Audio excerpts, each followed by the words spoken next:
प्यार है। ये तो आप ही समझ सकते हैं क्या है।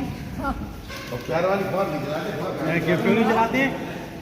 कम चलाते हैं। प्यार एक मिनट आ जाओ, एक मिनट आ जाओ, सामने जाने हैं। जनता भी जा रही है, क्या संदेश मिल रहा है, क्या तैयारी चल रही है? नहीं, तैयारी चल रही है, अभी धीरे धीरे तैयारी और तेज सी पकड़ेगी। भारतीय जनता पार्टी ने अभी तक अपना प्रत्याशी घोषित नहीं कर पाया, बता रहे हैं केशव प्रसाद मौर्य की किस तरीके से चुनाव लड़ने की? कोई ना कोई प्रत्याशी तो आएगा भाजपा की तरफ से। हम अपनी तैयारी कर रहे हैं, भाजपा वाले अपनी तैयारी कर रहे हैं। शाद के प्रत्याशी पर दाव खेलना चाह रहे हैं। सुनने में आया था कि आलोक शाद के प्रत्याशी MLC बनने वाले थे, इसके बाद उनका नाम कटा तो शाद के मतदाता नाराज हो सकता है।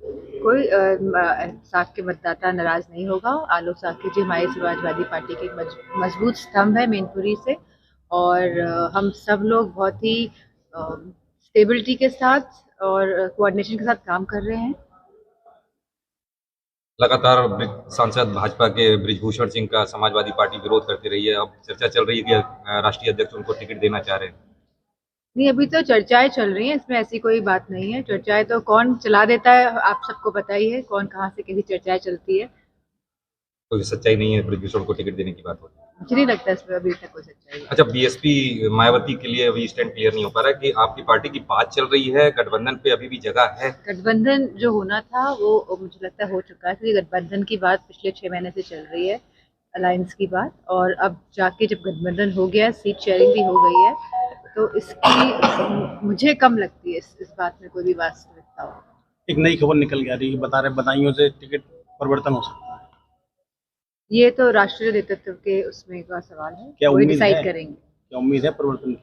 नहीं, मुझे इस बारे में कुछ नहीं पता। मुझे मैनपुरी के बारे में पता है। मैनपुरी की दिल्ली के जानकारी है। मुख्यमंत्री अरविंद केजरीवाल का इस बार लोकसभा चुनाव में उनका कहना है कि इस बार धर्म और अधर्म का युद्ध है।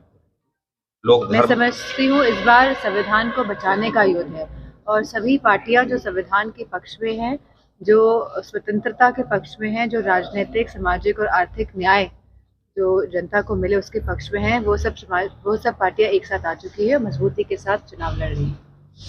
बीजेपी कह रही है समाजवादी पार्टी घबराई हुई है। मैनपुरी जो सीट बीजेपी जीतने जा रही है तो उसको लेकर समाजवादी पार्टी लगातार मीटिंगें कर रही है, घर घर जाके दौर लगा हुआ है लोगों से मुलाकात करने के लिए। अगर हम लोग घर घर जाके दौरे करते हैं तो भी दिक्कत है, अगर नहीं जाते हैं तो भी दिक्कत है। दिक्कत तो हर बात से है। तो मैं मैनपुरी की जनता से कहना चाहूँगी कि मैं पूरे समर्पित होकर उनकी सेवा करने के लिए समाजवादी पार्टी की प्रत्याशी हूँ, और आप पूरा योगदान दीजिए। अगर भाजपा केशव प्रसाद मौर्य पे दांव खेलती है मैनपुरी लोकसभा सीट के लिए, कितना बड़ा चुनौती खड़ा कर सकते मैं हैं? समझती हूँ कि चुनौती नहीं होगी, क्योंकि यहाँ की जनता बहुत ही जागरूक जनता है। वो जानती है कि मैनपुरी के लोग जानते हैं कि किसने मैनपुरी में सबसे ज्यादा काम कराया है, और किसके शासन में लोग संपन्न थे और खुश थे।